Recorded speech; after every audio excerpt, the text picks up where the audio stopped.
So this is seventh chapter of class 8th history. So Jones had decide had do the research of the heritage of Indian ancient Indian heritage, mastering Indian language, traditional the Sanskrit, Persian work in English. Together with Jones set up the Asiatic Society of Bengal and started a journey called Asiatic Research. So after doing the research on Indian scriptures, whatever Jones has concluded, whatever Jones has find, the content, the substantial matter of all these, he had give all that research in Asiatic society, Asiatic research in society, whatever he had make in Bengal, that known as Asiatic Society. Jones and Colebrook come to represent a particular attitude towards Indians. When they research about Indian history, they get so much thing, and their particular attitude becomes changed because they think that Indian history have very uh, effective knowledge. It have very effective knowledge. They get deep respect for ancient culture, both of the Indian and Western. Indian civilized, they felt that attained its glory in the ancient past. उन्हें ऐसा लगा कि भारत में जो पढ़ाया जाता है या जो भारतीय ज्ञान है, शिक्षा है, वो अपने आप में एक गौरवपूर्ण चीज़ है और इसमें बहुत कुछ ऐसा है जो कि सीखने लायक है, समझने लायक है, और इसको फिर से उन्हें लॉजिकल टेक्स्ट में चेंज करके और उनके ही एंशियंट व्यूज़ के हिसाब से हमें चलना चाहिए. और for this thing they get the real ideas and laws of the Hindus and Muslims.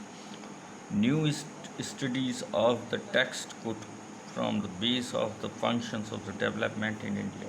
और उन्हें ये लगा कि इसके थ्रू हम अगर उन्हीं के थ्योरी के हिसाब से उन्हें पढ़ाएं तो वो अपने नॉलेज को भी अच्छी तरह से, जो पुराना था उसे भी गेन करेंगे और उससे उनका बहुत अच्छा विकास होगा इंडियंस का. So Jones and Colebrooke went about the discovering ancient text. उन्होंने इंडियन टेक्स्ट के बारे में जानकारी करने की कोशिश की, understanding the meaning, translation them and making find of the knowledge to the others. और उन्होंने इसके लिए भारतीय ज्ञान को समझते हुए उसको समझने की कोशिश की और समझने के लिए उन्होंने कई जगह उसका ट्रांसलेशन करवाया ताकि उसे वो कायदे से समझ सकें. और इसके बारे में उन्होंने they would not only help the Britishers learning from Indian culture. और उन्हें ये भी लगा कि इससे केवल हिंदुस्तानी ही लोग नहीं सीखेंगे बल्कि इससे ब्रिटिशर्स भी इंडियन कल्चर को अच्छी तरह से समझ सकते हैं. But it would also helpful for Indian rediscover their own heritage. और इससे जो कि इंडियन हेरिटेज विरासत है उसको फिर से इंडियन डेवलप कर सकेंगे, जो कि उन्होंने बहुत समय पहले अपनी ग्लोरी, जो कि उनकी पास्ट की ग्लोरी थी, उसको लॉस कर दिया. Britishers would because the guidance of Indian culture as well as its master. Britishers को, उन्हें ये लगा कि ब्रिटिशर्स को इंडियन से समझना चाहिए क्योंकि इंडियन एक तरह से उनको गाइड कर सकते हैं एज ए मास्टर. लेकिन वो अपना जो हिस्ट्री है, अपना जो पास्ट है, उसे भूल चुके हैं.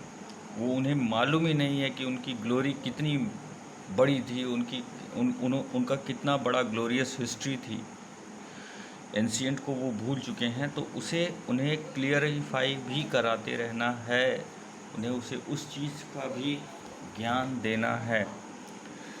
तो इन सभी आइडियाज़ के साथ विलियम जोन्स और उनके जो सपोर्टिव थे कॉलब्रुक, इन लोगों ने जो अपने रिसर्च किए उन्होंने ये पाया कि इंडियन नॉलेज अपने आप में एक बृहद रूप रखता है, और अगर इसी के बेस पर इंडियंस को पढ़ाया जाए, समझाया जाए, तो वो अपनी ग्लोरियस पास्ट को समझ पाएंगे और उससे वो अपने हेरिटेज को भी बचा सकेंगे।